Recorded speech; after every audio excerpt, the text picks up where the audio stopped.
boa noite, seja bem-vinda, seja bem-vindo ao WGP, o programa do Grande Prêmio que é feito só pelo time feminino da casa, e esta é a penúltima edição do WGP em 2024, e na semana que vem, então, a edição derradeira dessa temporada. A Fórmula 1 já chegou ao fim, né, na semana passada, com o GP de Abu Dhabi, mas o noticiário segue quente e borbulhante. Vamos falar muito sobre isso nessa próxima hora aqui no WGP. Então, assim, tem Hamilton, que fez visitinhas à Ferrari, foi lá em Maranello, já, sabe, fazer o reconhecimento do terreno. Vamos falar sobre isso. Vamos falar sobre a Cadillac. Sim, a Cadillac também está no noticiário, porque já tem uma lista de candidatos para as vagas que ela vai oferecer, né? Que ela vai integrar o grid a partir de 2026, e aí sim, temos uma lista de candidatos já. A FIA também apresentou no Conselho Mundial, né, através do Conselho Mundial, uma nova versão do carro de 2026, traz algumas novidades interessantes, mas a notícia do dia aqui, né, para o Brasil, claro, nesta quinta-feira, a MotoGP finalmente oficializou a volta ao Brasil. Sim, a MotoGP volta em 2026 num acordo de 5 anos com Goiânia. Vai ser o circuito, né, da capital de Goiás vai receber, então, uma etapa do Mundial de Moto Velocidade. Dizem aí que, aliás, o projeto é para março de 2026, mas a gente vai trazer mais informações. Então, para falar sobre todos esses assuntos, o WGP tem hoje Luana Marino e Carol Virgílio. Eu já vou dar o meu boa noite para a Lu, já vou pedir o destaque inicial para ela. Tudo bem, Lu? Olá, Evelyn. Olá, Carol. Tudo bem, pessoal? Muito boa noite. Meu destaque inicial, claro, vai para essa notícia aí, notícia do dia, MotoGP de volta ao Brasil. A gente vai falar bastante sobre isso. Mas olha, que bom, né? Eu acho que tem, claro, seus pontos que merecem uma atenção e nós vamos abordar todos eles aqui durante esse programa, mas eu acho que é uma baita notícia, porque sem dúvida, um campeonato desse porte, não ter uma corrida na América do Sul, depois do que aconteceu lá na Argentina, fica faltando, né? É uma brecha que precisa ser preenchida ali. Então, sem dúvida, uma baita notícia, o retorno da MotoGP o retorno do Brasil ao calendário da MotoGP. É muito verdade. E também quero chamar aqui Carol Virgílio, dar o meu boa noite para ela, pedir o destaque inicial. Sei que ela tem vários recadinhos importantes aí para a gente começar esse WGP. Tudo bem, Carol? Olá, Eve, olá, Luana, olá todo mundo que já está acompanhando a gente aqui no WGP. Pois é, tem os recadinhos de sempre, né? Que é, obviamente, pedir para todo mundo deixar o like no vídeo, compartilhar o nosso programa em todos os seus grupos de WhatsApp, em todas as suas outras plataformas, mandar para todos os seus amigos, chamar todo mundo para assistir, para comentar aqui embaixo e deixar as suas opiniões sobre todos os assuntos que a gente vai falar aqui. E, é claro, chamar todo mundo para conhecer o nosso novo clube de membros, que já está lançado. Finalmente lançamos o nosso querido projetinho. Tem aqui na descrição do vídeo o link certinho para você clicar, se inscrever e fazer parte, porque tem muita coisa legal acontecendo, tem desconto, sabe? É um clube de membros muito rico e muito cheio de benefícios. Além de tem lives exclusivas, especiais para os assinantes. A gente tem um clube de descontos dentro desse plano e você pode escolher, como vocês estão vendo aí, o valor que funcionar melhor para você. E, bom, tem muitos benefícios, é muito legal. Clique aqui no link da descrição para vocês verem certinho como funciona, quais são os descontos que se aplicam para a sua região, porque assim, é personalizado, é muito legal. A gente tem muita coisa para esse projeto para o ano que vem, então, sim, tem que conferir, porque está muito bacana, está muito legal. É verdade, a gente vai deixar o link aí. Então, assim, faça parte da nossa comunidade, tem muitos benefícios, tem muita coisa legal. E assim, né? 2025 está aí, né? Gabriel Bortoleto devolvendo o Brasil ao grid da Fórmula 1. O Grande Prêmio transmite também a Fórmula E, transmite o Mundial de Endurance. Então tem muita coisa aí que vai levar, vai te aproximar ao esporte a motor. E falando em esporte a motor no Brasil, hoje, quinta-feira, foi anunciado lá em Goiânia, né, que a MotoGP vai voltar ao Brasil depois de décadas, né, fora do calendário do Mundial de Velocidade. O circuito de Goiânia será o palco, né, da MotoGP no Brasil, com data mais ou menos para março ali de 2026. 2026, exatamente. E aí, assim, começo de temporada, né? Já vai pegar o início da temporada da MotoGP. O acordo foi assinado hoje, né, entre autoridades lá do estado de Goiás, de Goiânia, do próprio Mundial de Motovelocidade, né? O Carmelo Espeleta fez parte da coletiva e assinou um contrato aí de 5 anos. A organização da MotoGP no Brasil vai ser a mesma da Fórmula 1 aqui em São Paulo, né? Então, assim, o mesmo grupo também cuidando da MotoGP no Brasil, nesse contrato de 5 anos, como eu disse, e Goiânia vai passar por uma intensa reforma no ano que vem, né? Começa já em janeiro aí, porque eles têm 1 ano e pouquinho aí para se preparar para a MotoGP, e me parece que tem bastante coisa que precisa ser feita lá em Goiânia para garantir a segurança, claro, e é uma pista que abriga de fato a MotoGP, porque tem grandes áreas de escape, né, que você pode trabalhar bem lá para evitar qualquer problema, e a MotoGP tem bastante rigorosa nesse sentido, né? Então vão ser reformas, acredito, muito, muito intensas mesmo no circuito. Mas o mais importante é que finalmente a MotoGP vai voltar, né? Porque assim, ela namorou bastante com o Brasil nos últimos anos, né? Foi levemente enganada em alguns momentos, assim, né? Foi, né? Então, assim, havia antes uma expectativa para Brasília, mas a reforma daquele circuito nunca sai, enfim, uma série de outras coisas. Então, assim, outros impedimentos, o circuito de Interlagos também não é o melhor circuito para motovelocidade, né? Então, assim, tem muitas coisas aí que ficaram como obstáculos, né, para a MotoGP, para a volta da MotoGP ao Brasil, porque, claro, o Brasil é um mercado muito importante, a audiência é muito grande, né? A procura por MotoGP, né, por acompanhar esse campeonato é muito grande, naturalmente. Então, assim, há muitas motos no Brasil, né? Além disso, então, assim, é um campeonato que certamente vai atrair muita gente, é um campeonato muito divertido de acompanhar também, bastante competitivo e tudo mais. E agora, finalmente, volta ao Brasil a partir de 2026, num contrato de 5 anos. Ô Lu, o que significa a volta da MotoGP ao Brasil? Olha, eu acho que primeiro isso significa que há um projeto sério por trás, né? Você citou aí vários momentos em que houve essa tentativa da MotoGP voltar ao Brasil, mas assim, só acreditou mesmo quem não conhece muito o nosso querido país, né? Como funcionam certas praças aqui. Então, por exemplo, né, um deles, vou ficar aqui no meu lugar de fala, Rio de Janeiro, só para citar um deles, chamado Autódromo de Deodoro. Ponto. Dizem que um dia ele vai sair do papel. Mas, assim, faltava, na verdade, um projeto sério e que, de fato, fosse num circuito em que isso fosse viável. Então, Interlagos é um circuito que recebe vários campeonatos internacionais de automobilismo, Fórmula 1, o EC voltou, tem toda uma história, visibilidade, é uma baita pista, mas não é pista para moto. A gente já falou sobre isso inúmeras vezes e, infelizmente, os recentes acidentes, até fatais, que aconteceram por lá em competições de moto, provam isso.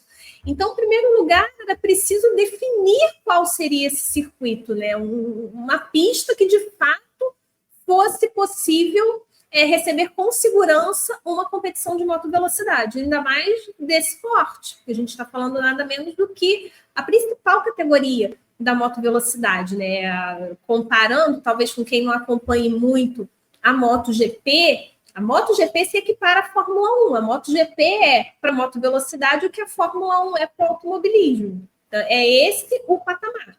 Então, você ter a possibilidade de receber esse campeonato, você tem que se preparar para isso, não é de qualquer forma.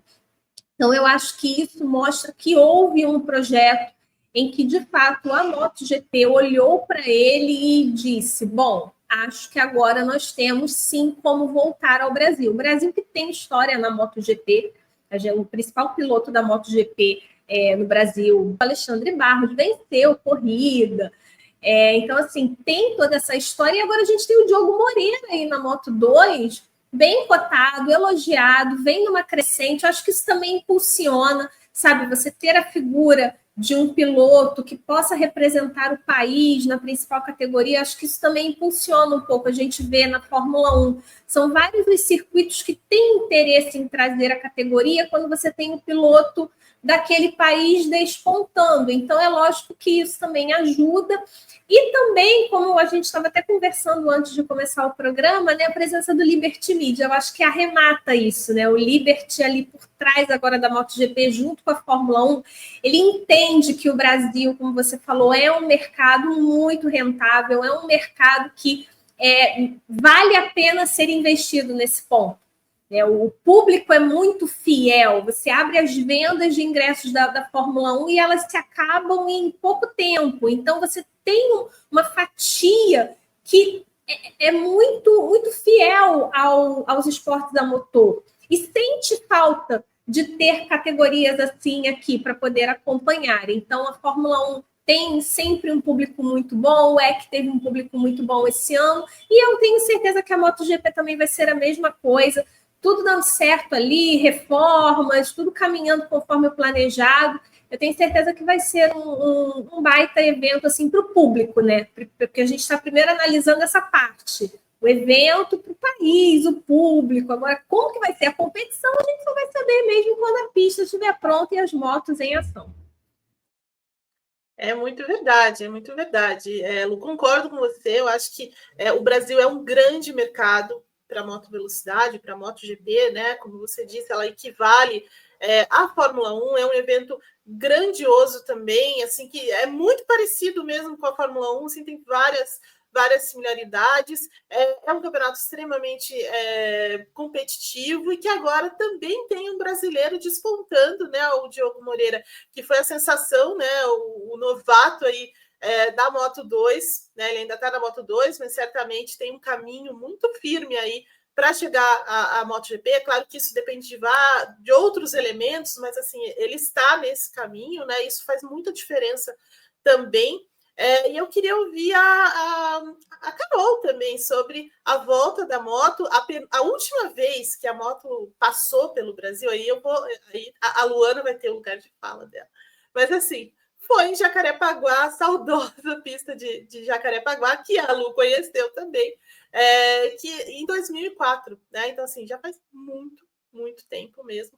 Era necessário a volta, de fato. A Lu citou a Argentina, né, que teve vários problemas e tudo mais, então realmente a moto precisava visitar a América do Sul e agora parece que agora vai, né, Carol? Também quero te ouvir sobre isso.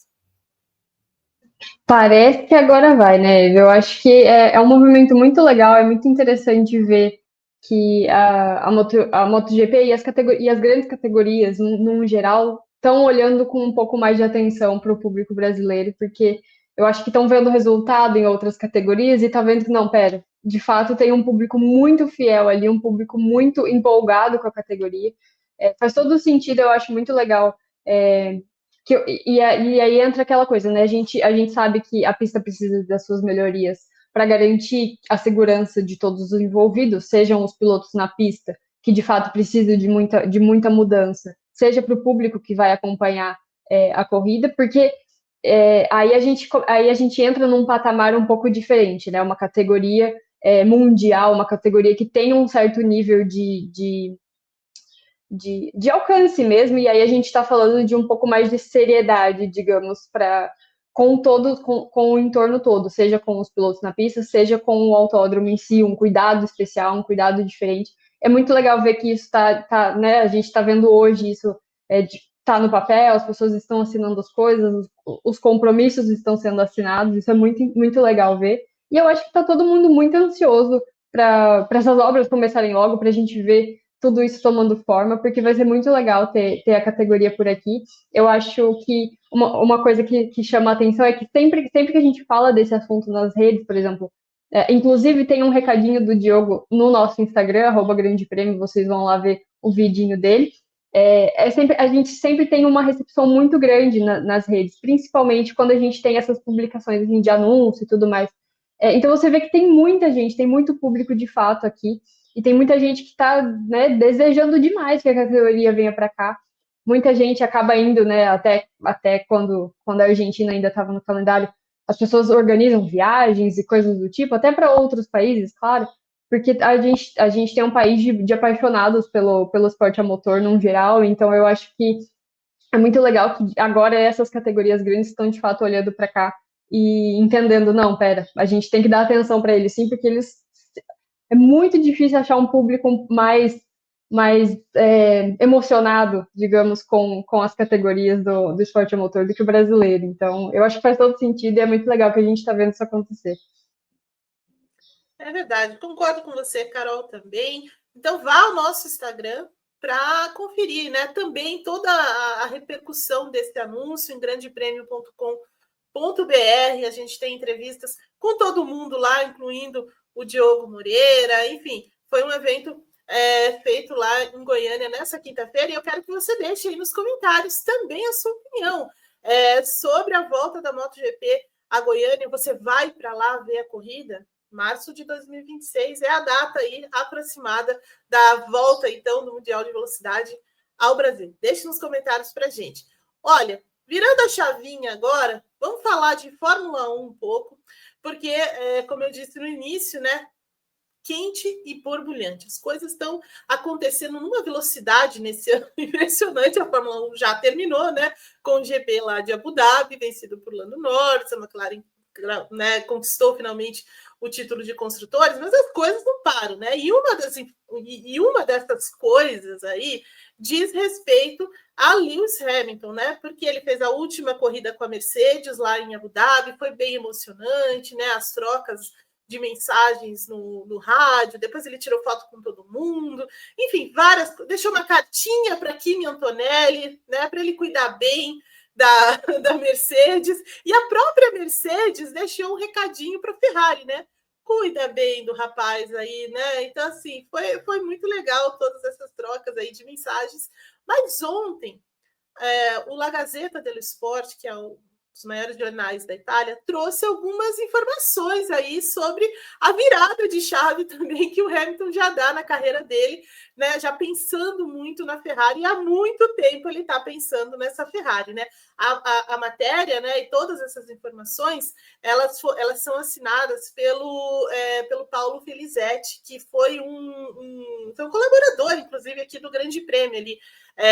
A especialidade dele é em aerodinâmica, mecânica e tudo mais, então assim, ele fazia muitas colaborações nesse sentido para nós, mas ele trouxe também essa informação, acompanha o Mundial há muito tempo, sobre as visitas que o Hamilton fez a Ferrari, a Maranello, durante esse ano, né? Então, assim, ele já estava pensando, né, em vermelho há muito tempo. Então, assim, segundo as informações, então, do Paulo, assim, visitou a equipe pelo menos 5 vezes, foi lá conversar com todo mundo, conheceu o projeto, conheceu os engenheiros, o departamento, sabe? Foi fazer o reconhecimento do terreno ali para entender como seria, né? Preparando a chegada dele mesmo para a Ferrari.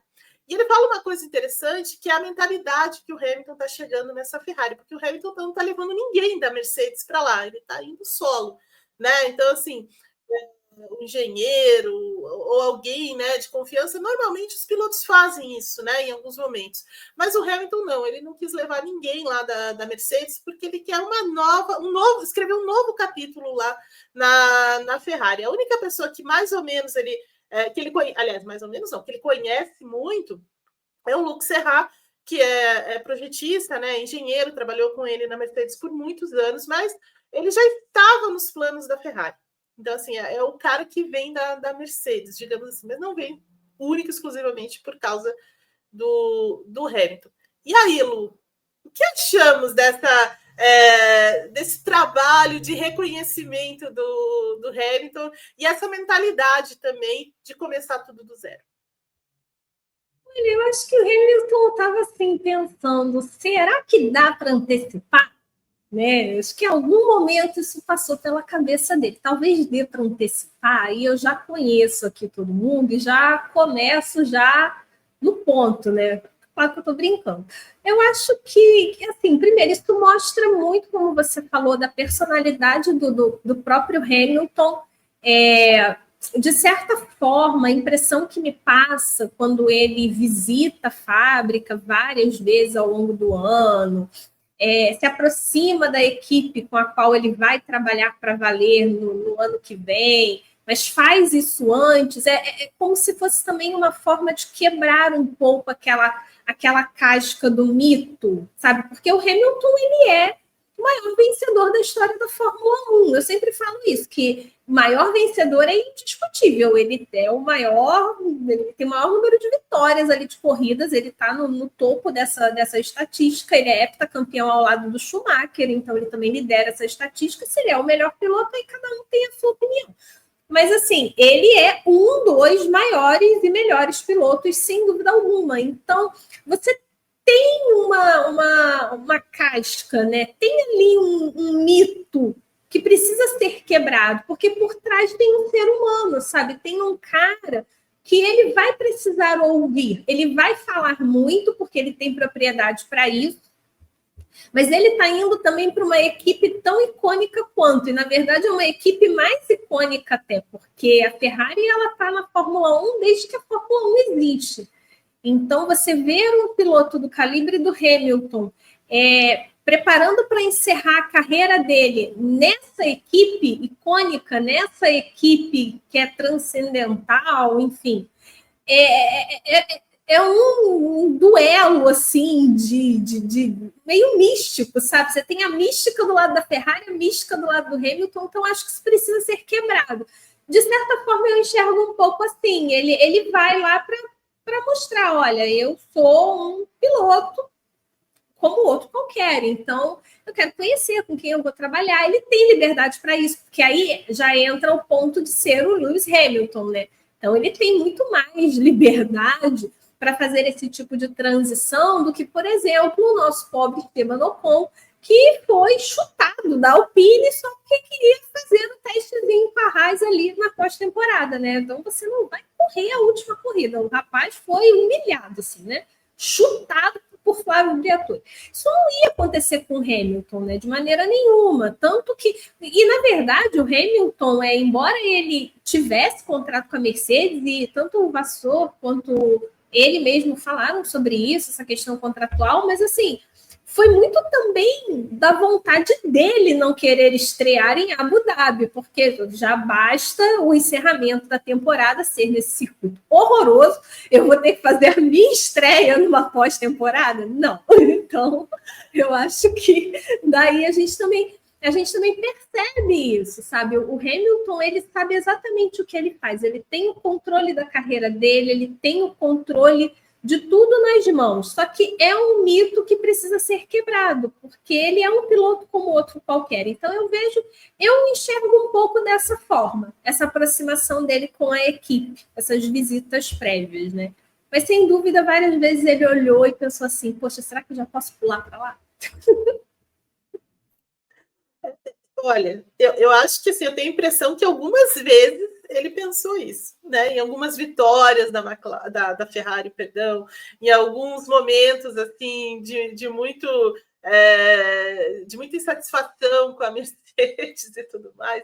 Mas eu acho que é um passo importante que ele dá, e é importante também se colocar dessa forma, né? Como alguém despido, né? De qualquer questão envolvendo vaidades e coisas nesse sentido, e lá realmente entender o que ele vai encontrar, aprender, né? Até a matéria fala que ele vai aprender coisas meio básicas, assim como os comandos de volante, né? Essas coisas mudam muitas vezes, né? De carro, as coisas mudam realmente de carro para carro, né? Ele vai entender um pouco desse projeto da Ferrari, do comando, do Vasseur, e muito provavelmente, né, Carol, ele deve fazer a estreia em Fiorano no começo do ano, já quando virar realmente, quando ele puder né, ir para Maranello de fato, né? Porque nesse momento ele está fazendo um tour com a Mercedes de despedida, né? Então ele passou pela Alemanha e agora deve chegar à Inglaterra, né? Na fábrica lá em Brackley. Então, assim, ele antes fez esse reconhecimento e é muito, muito importante. O Sebastian Vettel fez isso também, né, foi lá na Ferrari e tudo mais. Então, assim, é um começo, assim, é um início que agrada os italianos, né? Porque os italianos são muito apaixonados, como a Lu falou, e essa mentalidade, né? Essa coisa de chegar lá entendendo o tamanho da Ferrari faz muita diferença, né? Exatamente isso, Eva. Eu acho que mais do que chegar para conhecer as pessoas de fato, é conhecer o que a gente fala o ano inteiro. A Ferrari tem uma cultura diferente, a Ferrari tem uma aura, tem um negócio muito diferente ali dentro. Não só, obviamente, com a equipe, com mecânicos, engenheiros e tudo mais, mas a torcida também faz parte de tudo isso. Então, eu acho muito legal da parte dele essas visitinhas escondidas, né? No meio do calendário, ao longo do ano, para ir conhecer as pessoas, se familiarizar com todo mundo que vai acompanhar ele em 2025.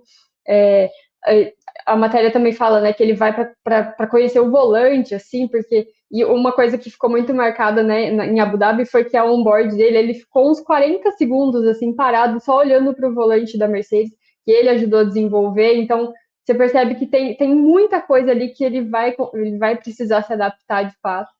E começa ali, né? Obviamente, tem todo o resto, todas as pessoas, mas o volante, que é literalmente o que ele está mais em contato com o carro, vai ser diferente, são comandos diferentes, são configurações diferentes.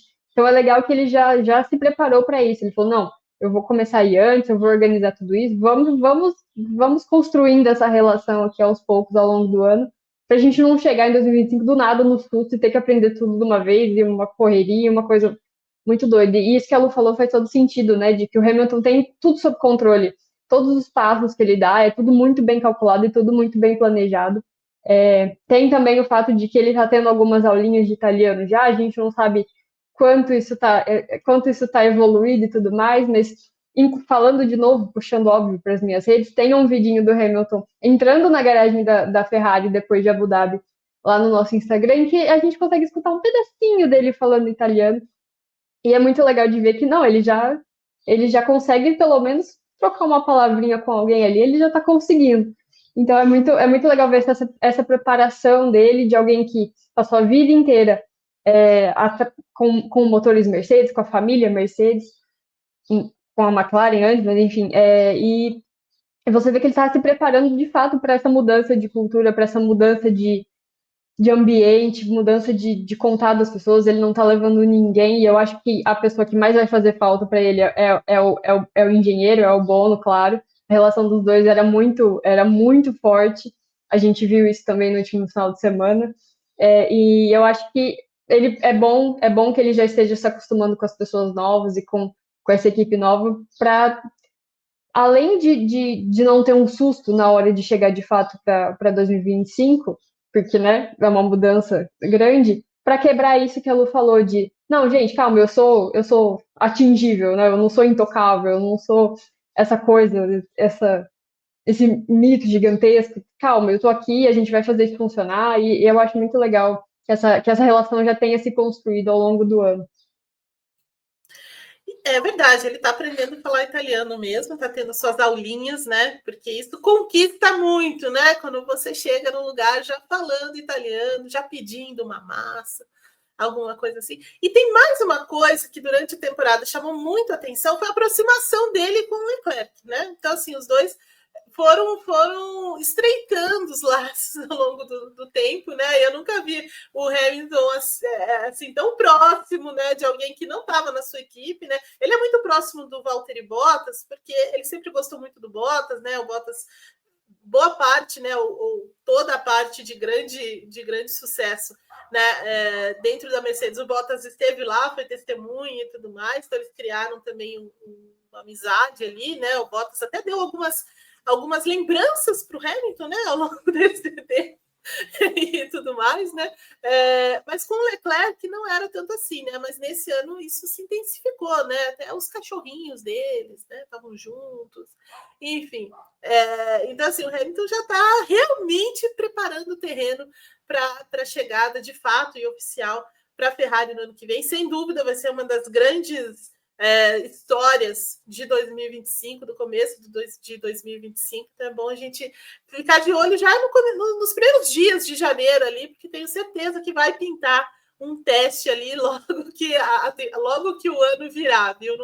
Como o Vettel fez antes e outros pilotos, o Schumacher também fez isso quando entrou na Ferrari lá atrás. Então, assim, vamos ficar atentos a isso, porque vai ser uma das grandes histórias mesmo. E eu quero que você deixe aí nos comentários também a expectativa, né, para essa estreia do Hamilton pela Ferrari.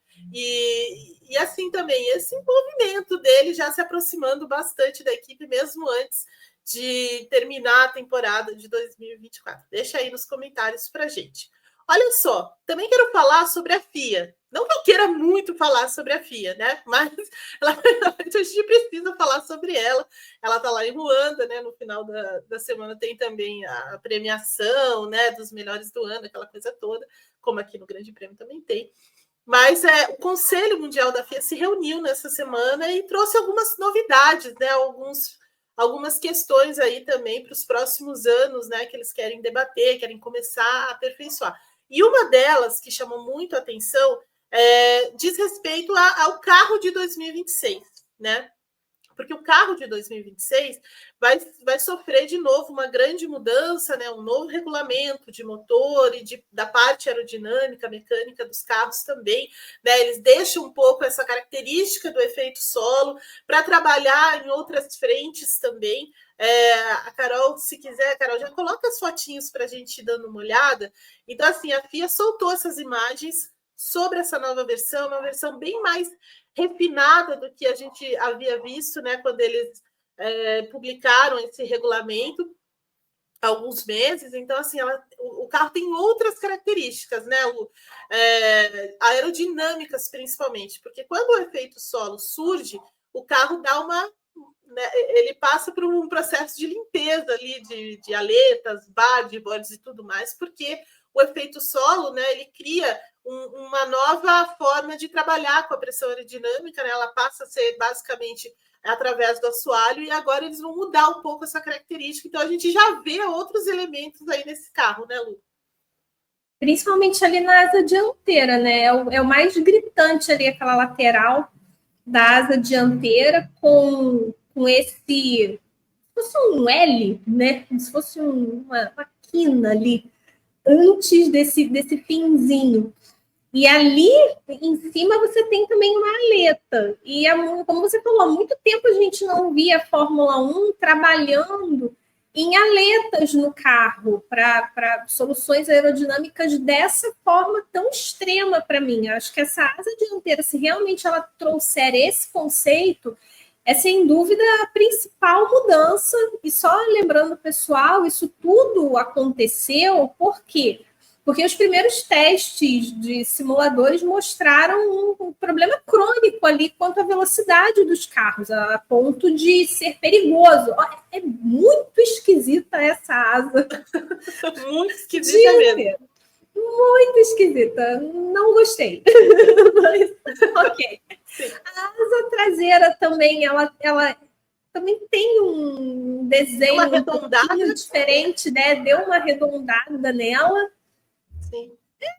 Então, mas aí é aquilo, né? Foram as soluções que eles tiveram que pensar por conta dessa questão, com toda a mudança de regulamento, a potência, o motor vai ser diferente, então vai ter uma nova unidade de potência, e isso tudo você tem que equilibrar a parte do motor com a parte aerodinâmica para o carro não perder performance. E aí os primeiros resultados mostraram que não estava indo por um bom caminho. Então a FIA já havia conversado junto com as equipes, eles decidiram pensar em mudanças aerodinâmicas e divulgaram essas fotos, lembrando, né, que são apenas são fotos conceituais, o carro não está pronto ainda, a gente não tem esse carro preparado, mas a gente tem esse projeto.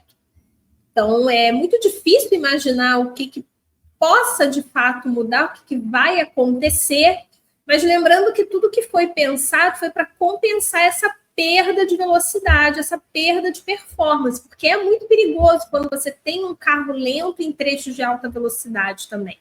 Né? Você precisa de um delta adequado de velocidade, porque compromete, por exemplo, o aquecimento do pneu, temperatura do pneu, e isso é fundamental. Então, você tem que pensar nisso tudo para equilibrar a equação, para você não perder essa performance, não comprometer. Você melhora uma área, mas você compromete outra. E esse era o grande medo das equipes. Né? O Horner falou sobre isso, a Adrian Newey, o Toto Wolff, enfim, os grandões. Os pilotos também.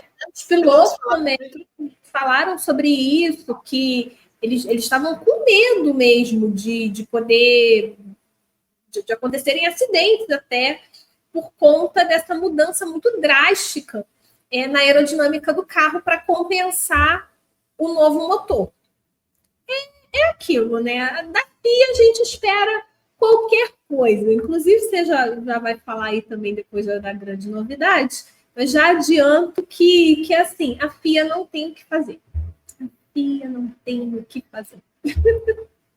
Já chegaremos lá. Eu queria ouvir a Carol também sobre essas mudanças. Essas fotos, como a Lu disse, são conceituais, são renderizadas, né? Só uma ideia de como o carro vem, né? Então ele já ganha algumas aletas, ele já ganha um board meio excêntrico ali, o assoalho é diferente, as alas são mais arredondadas, né? A asa traseira. Então, assim, a FIA tentando entender também o próprio regulamento, né? A FIA, as equipes, né? Porque nesse caso aí as equipes também têm muito a falar sobre isso. Mas basicamente a Fórmula 1 está indo por esse caminho a partir de 2026, né, Carol? Eu acho que a gente chega né, com essas imagens novas e depois de tudo que a gente ouviu ao longo de 2024, das reclamações de todos, eu imagino que essa seja a versão que tem os pitacos das equipes, os pitacos dos pilotos e as coisas, né, que a gente tenha um produto um pouco mais pronto porque todo mundo estava esperando do que aquela primeira versão, porque eu acho que além esse tá bem mais bonitinho, vamos falar assim um pouco mais só pelo visual. Claro que a gente sabe que quando de fato as equipes colocam isso na prática, não é assim que vai ficar. A gente teve essa experiência com essa geração que a gente está, o carro era completamente diferente do que o que a gente tem nas pistas agora. Mas a gente espera que quando isso de fato aconteça, né, quando a gente tem os carros na pista, testando, fazendo de verdade o reconhecimento de tudo, a gente espera que isso tenha resultado de fato e que tudo isso vale a pena, né, no final das contas, porque todas essas mudanças, eu particularmente acho que esse último regulamento teve um período muito curto, eu esticaria um pouco mais, mas aí é só um pitaco mesmo. Então eu acho que já que eles decidiram mudar tão logo e tão cedo, a gente espera que isso esteja muito bem pensado e que, de fato, quando tudo vier, quando a gente chegar em 2026, nos primeiros testes, a gente não tenha um resultado tão... a gente não fique meio, tipo, mas era para isso? Sabe? Com uma quebra de expectativa muito grande, assim. Eu acho que é principalmente isso que eu consigo pensar. Essa versão tá, apesar de ser só uma renderização, só um projeto, tá muito melhor resolvida do que a primeira, eu acho. A coisa é muita letra, a gente não está muito acostumado com isso, mas esse assoalho esquisito, essa parte da frente do board está uma coisa esquisitíssima. Mas é aquilo, a gente espera que de fato isso se dê resultado e se transforme em desempenho, em boas corridas e que os carros sejam seguros, principalmente, porque isso é extremamente importante. Mas parece que a gente está indo para um caminho um pouco mais bem resolvido e que todas as partes estão sendo ouvidas e entendendo quais são as necessidades desse novo regulamento. Veremos. Muito verdade, viu, Carol? Eu acho que é muito resultado das grandes discussões nesse tempo todo entre equipes, projetistas, os projetistas da FIA também, para compensar, né, para reduzir principalmente as questões da correlação, né, do túnel de vento, da turbulência, da alta velocidade, enfim, tem várias questões que foram levantadas ao longo desse tempo sobre esse novo projeto. Eu acho que agora talvez a gente esteja se aproximando de um denominador comum. Vamos esperar. Mas nessa reuniãozinha da FIA também, né, Lu, houve outras questões que foram debatidas, né? Uma delas é a FIA falando sobre inteligência artificial, tentar usar a inteligência artificial aí para acelerar decisões, né? Isso me pegou um pouco, eu confesso, né? Já que nós estamos num momento de discussão sobre as decisões da FIA, as decisões dos comissários, e o presidente da FIA também falando sobre a ideia, né, de ter comissários fixos. Ele não quer, porque quem vai pagar essa conta? Ô Lu, como que a gente lida com essa FIA, hein? Olha, então, né, primeiro, sobre a inteligência artificial. Eu não sou contra o uso da tecnologia, como a gente já vê em tantos esportes e como isso funcionou, né? Eu acho que o caso mais notório é o tênis. Como a tecnologia foi urgente e necessária nas competições de tênis e como realmente foi um grande acerto. Você tem aí o futebol ainda muito polêmico, tentando usar a tecnologia, o VAR, sempre muito questionável. Mas, assim, no caso da Fórmula 1 especificamente, quando a gente ouve essa fala, né? Quando você vê a Fórmula 1, a FIA, claro, divulgando essa inteligência artificial, querendo usar a inteligência artificial para as decisões dali das situações que acontecem, para auxiliar a direção de prova. E isso vem justamente na esteira de tudo que a gente acompanhou na reta final, né? Um monte de demissões, decisões também muito erráticas, sabe? Como sempre, falta de coerência para aplicação de punições, 2 pesos e 2 medidas. Para mim, é mais uma vez a FIA testando que ela não tem capacidade para fazer o básico. Porque, assim, uma coisa é você usar a inteligência artificial porque você vê que é um ponto muito necessário e importante. Agora, os erros que a FIA, né, que a direção de prova da FIA, comissários cometem nas corridas, e a gente viu muito isso nas últimas corridas, não é simplesmente a questão de você usar a tecnologia para consertar, sabe? Tende a haver ali uma coerência no que é feito. Talvez se você realmente tivesse as pessoas certas nos lugares certos, os problemas se resolveriam. Mas eu acho que Abu Dhabi, Qatar e Abu Dhabi, né, mostraram, por exemplo, que o Rui Marques não é a melhor escolha para estar ali à frente da direção de prova. Eu acho que a FIA vai ter que pensar nisso para o ano que vem. Tudo bem ter a tecnologia, mas você também precisa de pessoas competentes ali para estar fazendo esse trabalho. Então, é mais uma vez a gente falando como a FIA ela peca no simples, ela peca no básico. E com relação a esse outro ponto, né, dos comissários fixos, eu acho que é mais uma vez a FIA querendo mostrar para a Fórmula 1 que quem manda é ela, né? É uma queda de braço que não leva ninguém a lugar nenhum. Porque, de certa forma, você investe num grupo, você consegue ter um grupo fixo ali, não é de todo ruim, sabe? Mas você tem que preparar bem esse pessoal, sabe? Você tem que ter esse pessoal muito bem preparado, sabe? Esse pessoal tem que estar muito afiado para acompanhar a temporada inteira, sabe? Os erros não podem acontecer. Então, ok você ter uma equipe fixa, mas quem serão esses nomes? Eu acho que é muito mais uma questão de quem serão esses nomes do que quem vai pagar a conta. Porque se for a Fórmula 1 pagar a conta e continuar do mesmo jeito, tanto faz.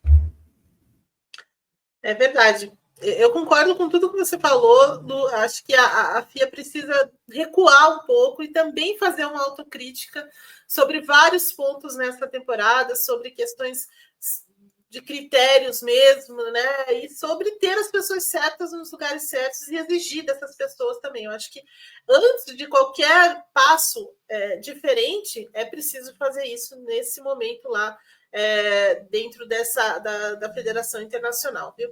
Deixa nos comentários para a gente aí também o que você acha desse carro de 2026, se de fato tem alguma coisa muito esquisita ou achamos um denominador comum. E a Sofia, hein? Vamos pagar a conta? Quem vai pagar a conta? Deixa aí nos comentários para a gente, porque eu quero falar ainda, a gente já está se encaminhando para o final, e no meu ponto aqui já estão dizendo, olha, estamos caminhando para o final. Eu quero falar sobre a Cadillac ainda, para a gente encerrar, porque a Cadillac, né, como sabemos, vai entrar na Fórmula 1, vai integrar o grid a partir de 2026, e já está trabalhando, né, no carro de 2026, eles já estão trabalhando muito na fábrica na Inglaterra também, e nos Estados Unidos. A Cadillac vai ser empurrada, né, por motores da Ferrari, né, nesse início de vida na Fórmula 1. Então, assim, a Ferrari até falando sobre assumindo essa responsabilidade, né, de ter mais uma equipe sob seu guarda-chuva, importante para o desenvolvimento da unidade de potência também, é uma nova unidade de potência, então vai ser importante para a Ferrari também ter uma cliente. Mas o que todo mundo quer saber mesmo é quem vai pilotar o carro, né? Ou quem são os caras que vão pilotar os carros da Cadillac. Há uma lista já sobre isso, né? Muita gente aí colocando, por exemplo, o Colton Herta como um dos caras favoritos, né? Finalmente tendo essa chance na Fórmula 1, mas eu não sei não, viu? Eu prefiro esperar. Mas vem da Alemanha, do Bild, na verdade, a informação de que Daniel Ricciardo ganhou um certo lugar ali, né, de destaque nessa lista da Cadillac.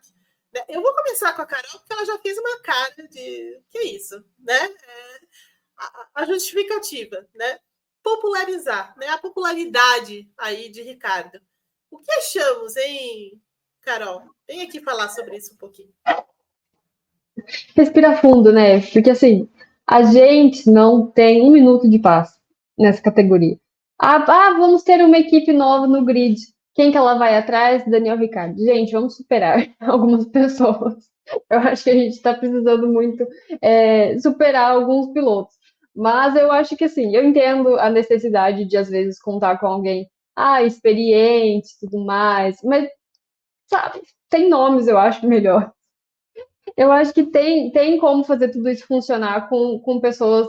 A gente precisa muito dessa renovação do grid, de renovação de nomes, de renovação de pessoas mesmo, porque toda hora a gente tem uma oportunidade, tem uma vaga, tem alguma coisa, a gente traz alguns nomes que particularmente para mim já não cabem mais na categoria.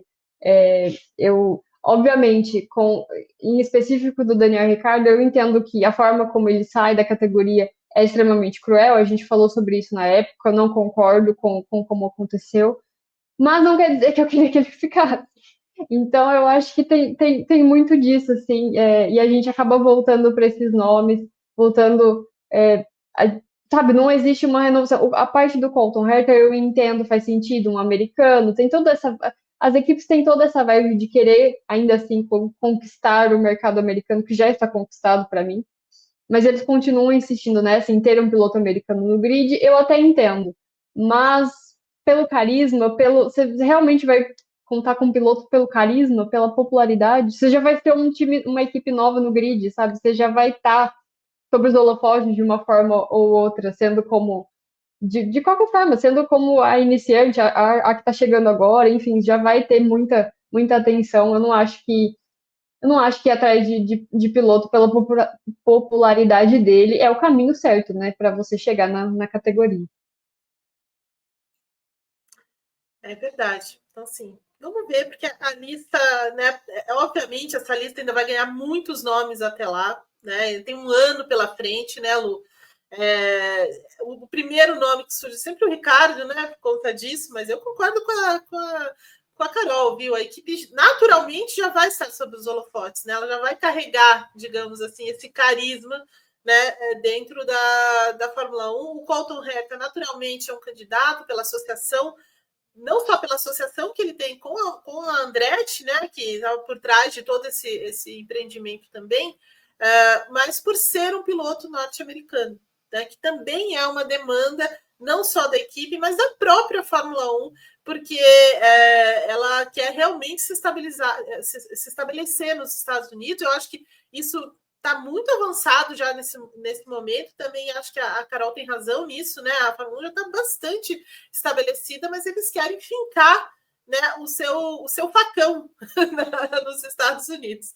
E ali, Lu, o que a gente pode pensar aí para fora da caixinha aí para essa Cadillac, hein? Vamos especular um pouco.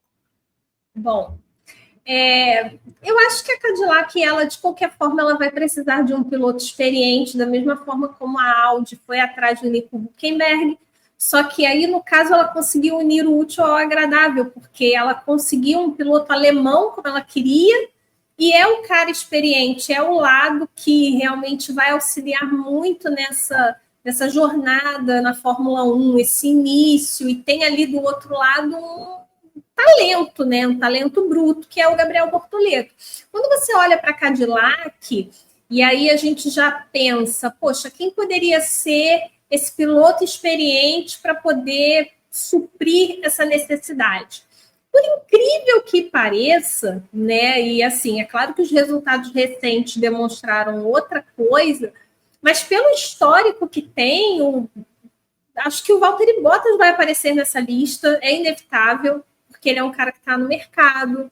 O Daniel Ricciardo, eu concordo que não faz muito sentido, até pela forma como ele saiu, que sim, concordo que foi muito injusta, mas mostrou que realmente você tem um tempo, e esse tempo ele finda para todo mundo. Então, eu acho que para o Ricardo, você querer trazê-lo por popularidade, não é isso. A Audi, ela precisa de um piloto experiente. Ela precisa a Cadillac, ela precisa de um piloto experiente. Ela vai precisar de um cara que tenha bagagem suficiente para ajudá-la a crescer. Então, é importante que ela olhe para as opções de mercado e pense em quem pode ser esse cara experiente para poder suprir, no caso, o novato, né? O Herta vai ser um cara completamente cru, se for ele. Completamente cru de Fórmula 1. Então, eu acho que é isso que ela precisa pensar. Quais seriam esses nomes? Dentro da Fórmula 1, é complicado para 2026, é complicado, porque muita gente já tem contrato, mas assim, dá para você arriscar tirar um Pierre Gasly da Alpine, que está ali também sofrendo na Aline? Quem sabe uma boa oferta? Assim, eu acho um baita nome. É jovem, é muito experiente, muito rápido. É um cara que realmente faz a diferença. O Ocon já foi para a Haas, eu acho que agora ele vai ficar um tempinho por lá. Não sei se seria uma opção. Mas quem sabe tentar tirar o Gasly lá da Alpine? Pode ser. Eu acho que desses nomes é o melhor. O melhor, assim, não estou considerando as equipes grandes, porque é difícil você imaginar George Russell. Não vai acontecer. Né? Não tem muito como pensar nisso. Mas, assim, quando eu olho, eu penso muito no Gasly. Eu acho que seria um cara que ele vestiria essa capa, assim, de líder de um projeto. Só não sei se seria possível. E para você, quem seria a dupla ideal para essa Cadillac? Quem você gostaria de ver na Cadillac em 2026? Deixa também nos comentários para a gente. Olha só, agradeço demais a todo mundo que acompanhou este WGP, agradeço a Lu, agradeço a Carol. E antes de terminar, tenho que deixar o recadinho de sempre. Deixe um like nessa atração, porque é muito importante para o nosso WGP. Se você ainda não se inscreveu no nosso canal, o faça nesse momento e se torne membro da nossa comunidade. Hoje a gente tem planos muito interessantes, com benefícios, e você vai ficar um pouco mais perto do esporte que tanto gosta, e acione o sininho para você não perder nada do nosso conteúdo. A gente volta na semana que vem com a última edição do WGP de 2024, então conto com a audiência de todos. Até lá, um beijo, tchau, tchau.